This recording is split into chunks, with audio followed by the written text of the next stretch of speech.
la festa di San Rocco e l'associazione Valiera 2000 l'ha organizzata di tutto punto. Guardate che bel menù.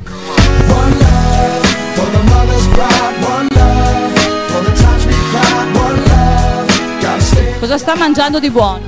Fritto misto. Buono? Buonissimo.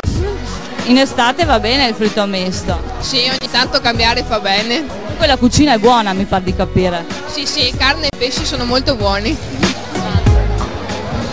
Abbiamo mangiato pesce, è buonissimo, baccalà, abbiamo mangiato anche le bracciolette. Lasagna ragù. Buone? Buonissime. E adesso cosa farete?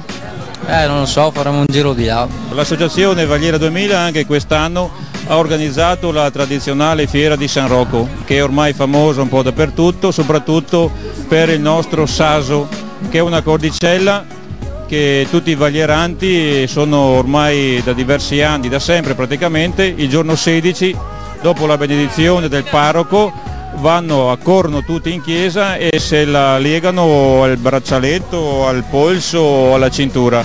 Allora, dopo ce l'andiamo a prendere anche noi il saso, tutti quanti. Troviamo questa sera a Valiera anche una tavolata di onorevoli, di politici e chi più ne ha più ne metta.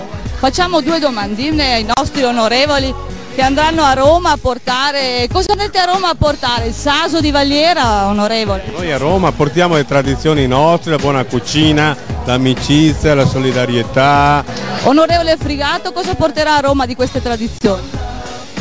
Ma trovarsi insieme è sempre una bella cosa. Il Polesine è veramente ricco di queste manifestazioni e credo che il fatto che ce ne siano numerose sia il segno di una presenza, di un radicamento, di una disponibilità che nel territorio polesano è essenzialmente un'apertura alla solidarietà. Padre Gabriele ci spiega un attimino le origini di questo saso e di San Rocco. Beh, San Rocco è un santo francese che è vissuto fra la fine del 1200 e gli inizi del 1300. È morto giovanissimo, ha lasciato una vita comoda, piena di agi, piena di ricchezze. Il saso è un segno di devozione, certamente poi se uno è devoto di San Rocco e con la sua intercessione riesce anche a fare delle opere buone come lui faceva. Allora senta Padre Gabriele, proprio per rendere questo momento solenne io vorrei che fosse lei a mettermi il saso e per tutto l'anno mi portasse anche bene. Dai. Speriamo che tu riesca ad essere brava e a imitare un po' le virtù di San Rocco, aiutare gli altri. Io li aiuto tanto, gli altri. Benissimo, prendine uno che te lo avvolgo al tuo polso.